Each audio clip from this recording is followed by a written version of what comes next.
and hypnotizes his young lady, and she all of a sudden floats, and he can control everything that happens, including the bleeding when he cuts her in half, that kind of thing. That's right, isn't that kind of like, that's what a lot of people think of hypnosis, that it's a show. Exactly. But it's so not. When people go to a comedy club, and people will ask me this same question, when you go to a comedy club, why do you go? For fun. Yeah, you would have a good time. Now, if there was a hypnotist there, and he was looking for volunteers, would you raise your hand? I don't know. Because are you really aware? I would want to know what I like to control. I'm a control person. Well, this is I'm good. a nurse. I'm going to control everything. Well, but this is good because when you're in a state of hypnosis, the more you let go, the more control you have. Wow. You know what? That's a perfect time for a break. You're listening to Your Family's Health on the Voice of Nassau Community College at 90.3 WHPC. This is Joan Buckley. We've been speaking to Jim Cullum, and we're going to continue speaking with Jim Cullum about hypnosis after this short break. All right, everybody in the car. Let's go. What are we going to do first when we get there, Mom? Go for a hike? Sure, if you want. What about canoeing? Can we go canoeing too? I don't see why. What about a bike ride? No, I want to fish. Okay. I've never been fishing. Honey, we can do it all. How long does it take to get to the forest? It's not. Is it going to be long? No, sweetie. I bet it takes forever. It's not that far. Are we there yet? Yep, we're here. Already? No way. Come on, come on. It's a short drive from your neighborhood to your naturehood. Visit discovertheforest.org to find a neighborhood park or green space near you. Also, find fun activities to do like boating and biking or camping and hiking, plus much more. It's all right in your naturehood. A public service announcement brought to you by the Ad Council and the U.S. Forest Service.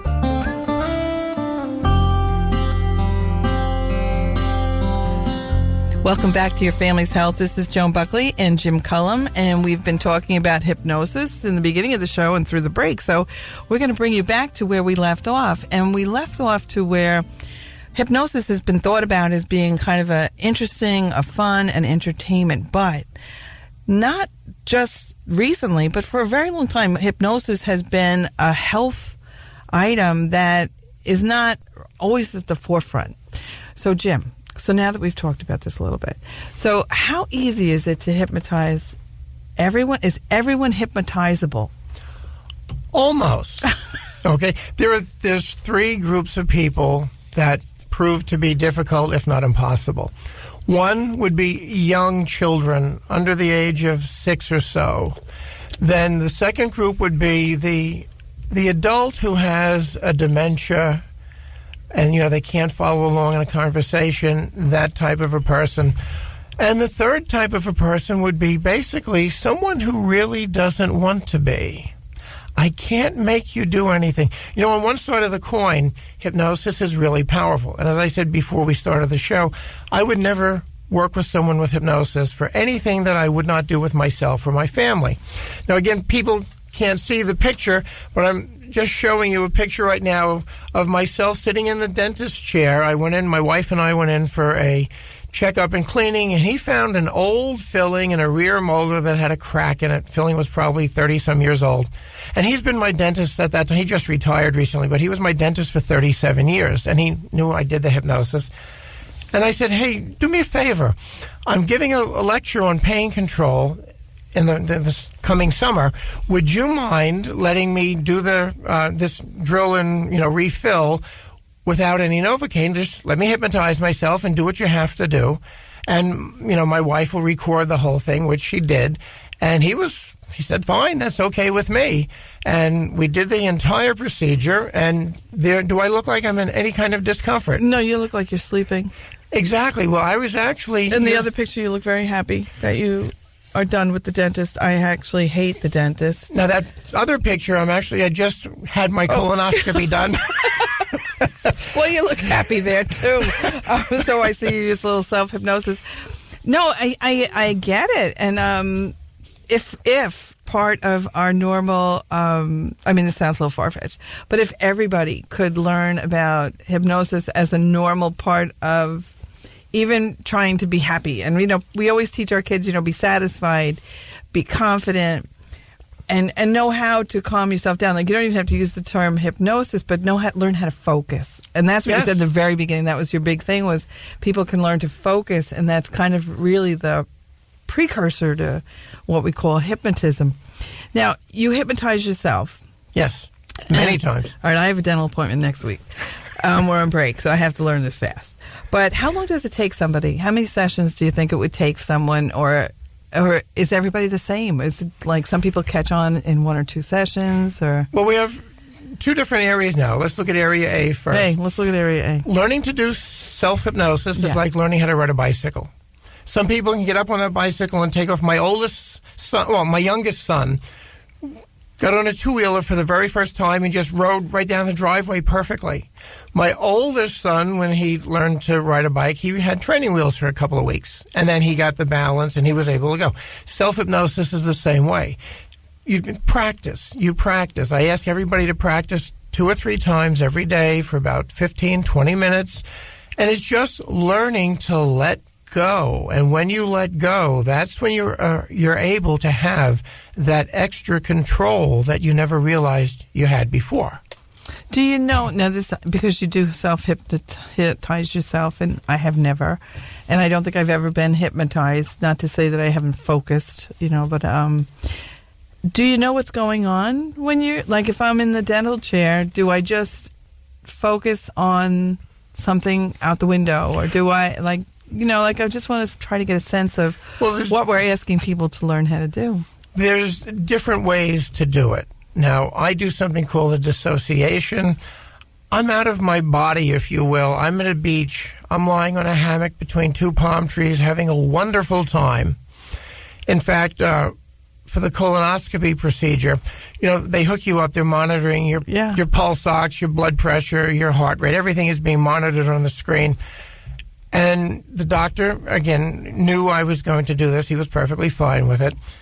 When we finished the procedure, he said to me, your vital signs were normal when we started. When you went into the self-hypnosis, they actually dropped a bit, and they stayed there the entire time through the procedure. When you came out of the hypnosis, they came back up to normal again. Now, how did they attribute the amount of anesthesia that you needed? Was there any mention of that? Because I know they use anesthesia that's quickly, removed from the body. Right. So you're not sedated for long. But did they say anything about that you required less, or? Well, I didn't need any at all. I had none. Oh, you had none at all? No, none at all. Oh, my gosh. It was just the hypnosis. Oh, my gosh. Okay, so this is not something for the average person to try. Well, here's the thing. Here's Part B now. Oh, Part B, okay. There are different depths of hypnosis. Now, most of the hypnosis that I do in the office, study and recall, stopping smoking, play better sports, whatever it is, a lighter depth is fine. But you need to be in a deeper depth when you're working with pain control or anesthesia. Now, I'm a level, out of 6 levels, there's different scales depending on, where you studied or, what university or whatever. There's the scale that I use at 6 different depths. I'm a level 5. Now, this was minor. I mean, this was nothing major, having my tooth with a colonoscopy. It wasn't a big invasive procedure. Now, if you're having major surgery done, you need to be a level 6. I'm a level 5, so I could not do the level 6 type of a procedure. I have a colleague of mine who, unfortunately, he recently passed away. He was up from Canada, and I think they're a little bit more liberal up there in their medicine than we are down here. I mean, doctors and lawyers hate each other in New York. Yeah. And he has actually done, he had a full-page story about him in the Montreal, I forget if the Sun, the Times, something like that. He actually brought the paper down to a presentation he made a few years ago in Maryland. He did the hypnosis for the anesthesia for a 17-year-old girl who had open heart surgery. Wow. Now, there's ways to test people before you have to go through the procedure to see if they can do that. It's the same way the anesthesiologist, when they put you into the anesthesia, they do the 3 different tests, the twitch test, and to see that you're exactly where you need to be so the surgeon can do what he has to do. So it's not done without the backup. It's always done under a controlled environment where if the anesthesia was working and it was hypnotic anesthesia kind of thing, that's fine. But once he's detected that there was something that needed more, obviously he would use. Well, then they can would do use that. The regular medicine. This is so interesting. Now, you said the youngest person. What's the youngest person you've ever taught hypnosis? 6. 6 years old. Yes, for bedwetting. Stop. Okay, so that's huge because that's life-changing for a 6-year-old. Oh, yes. Oh, my goodness. What's the oldest person you've ever hypnotized? 94. Alert and oriented? Oh, yes. Yeah. Okay. She lived in Florida for the last 35, 40 years. Yeah. And everybody had died down in Florida that she was friendly with and close to. Her husband had passed away. She was alone. Now, her grandchildren were living back up here in New York where the family originally came from. And she came back up to New York. She wanted to be around family. You know, they were not moving down to Florida, and it was just her, and they had a lot of people up here. So she came back to New York, and she had arthritis in her knees. And the winters were brutal with her, and she didn't like it. So I taught her how to do self-hypnosis so that she could help the arthritis in her knees. Wow. How about migraines? Every student, now I'm going to ask you about studying tips. I'm going to ask you to work on a promotion for that. But migraines, the students it's across the board. I've seen more migraines in student nurses than I have in a long time. Is there a relationship to control or to, I don't know. So I know sometimes people have migraines, right? Genetically, right. The mother has migraines, they have migraines. Are you able to control a migraine with self-hypnosis as well? Oh, yes. I taught a pain control class, long story short, in Fort Lauderdale, Florida in 1996. One of the therapists who was in the class, she was a social worker, called me about a month later. She said, I have a client who has very bad migraines, and I think you could do this much better than I can. Would you be willing to work with him? He flew up to New York. And I worked with him, and I taught him what to do. He told, and this was a young fellow, 32 years old. He was on the board of directors of one of the big hospitals down in Florida. And he told me that he would get 2 to 3 migraines every 7 to 10 days. Wow.